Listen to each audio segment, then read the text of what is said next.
బేహద్ పరం మహాశాంతి. బాపూజీ అంటూ ఉన్నారు, యూనివర్స్ని ఎవరు సృష్టించారో మీకు తెలుసా? ఈరోజు యూనివర్స్ యొక్క హిస్టరీ నేను చెప్తున్నాను, వినండి. యూనివర్స్లో గెలాక్సీలు అనంతంగా ఉన్నాయి.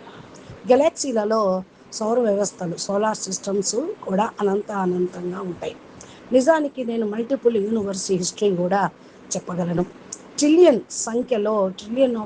సంఖ్యలో ఉన్న మల్టీవర్స్లో యూనివర్సల్ హిస్టరీ కూడా ఉన్నది. ఈరోజు యూనివర్స్ హిస్టరీ అంటే యూనివర్స్ ఎలా ఏర్పడింది అనే విషయం. యూనివర్స్ ఎవరు సృష్టించారు, ఎందుకు సృష్టించారు, అది ఎలా నడుస్తుంది అంటే యూనివర్స్లో మరి గెలాక్సీలో ఎలా సోలార్ సిస్టమ్స్ ఉన్నాయో చెప్తూ ఉన్నాను. అంటే ఎప్పుడైతే ఆత్మలు యూనివర్స్లో ఉండేయో అనేక రకాల కేటగిరీ ఆత్మలు ఉన్నారు. ఆత్మల కేటగిరీ సాధారణంగా మనం చూస్తే దేవాత్మలు, దురాత్మలు, పాపాత్మలు, మనుష్యాత్మలు, అవన్నీ కూడా రకరకాల కేటగిరీ ఆత్మలు ఉన్నారు. వారి యొక్క స్థాయిని బట్టి వారి స్టేజెస్ కూడా ఉంటూ ఉంటాయి. పరం పరం పరం ఆత్మలుగా ఉండేవాళ్ళు ఫరిస్తాలు, పరం పురుషులు. ఇప్పుడు పరం ఆత్మల గురించి యూనివర్స్ హిస్టరీలో కూడా యజమాని అనే విషయం గురించి చెప్తూ ఉన్నాను. యూనివర్స్ను సృష్టించిన యజమాని ఎవరు అంటే మనం పరం మహాశివుడు అని అంటాం. పరం మహాశివుడు అంటే ఇన్ఫనైట్ ఫాదర్ యొక్క తండ్రి, ఇన్ఫనైట్ ఫాదర్ యొక్క అంశ అవతారము. అంటే ఇది ఇన్ఫనైట్ కూడా కానే కాదు, అంటే అనంతం కూడా కాదు. దానిపైన యూనివర్సు, గ్రేట్ యూనివర్సు ఉన్నాయి. అలాగే మల్టీవర్సులో ఈ గ్రేట్ G17 వరకు ఉంటాయి.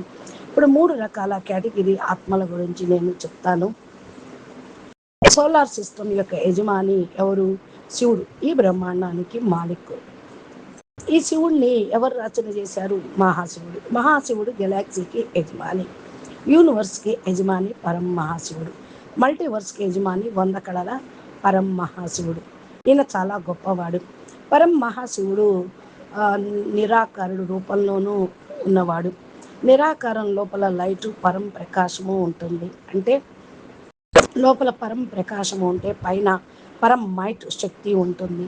లైట్ మైట్ కలిస్తేనే పరం శివుడు పరం శక్తిగా ఉంటూ ఉంటారు. ఈ యొక్క పరం ప్రకాశంలో అపారమైన శక్తి ఉంటుంది, అనంతమైన పవర్ ఉంది. లైట్ చుట్టూ ఉన్న ప్రకాశమే మైట్. ఇది మహత్తత్వము అంటారు. సూర్యుడి నుండి వెలువడే కాంతి లాగే ఉంటుంది, కానీ ఇది మండేది కాదు, ప్రకాశాన్ని ఇస్తుంది. ప్రకాశము అంటే మహత్తత్వము అంటే ప్రకాశము.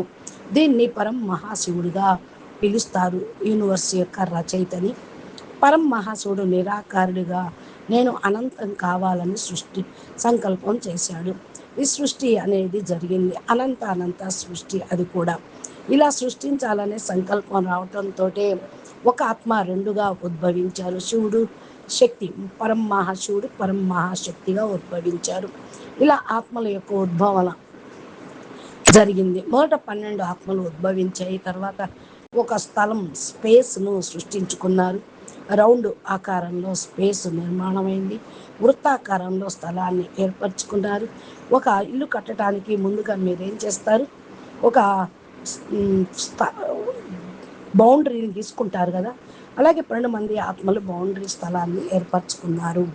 ఇది యూనివర్స్ అవుతుంది. పరం భాష.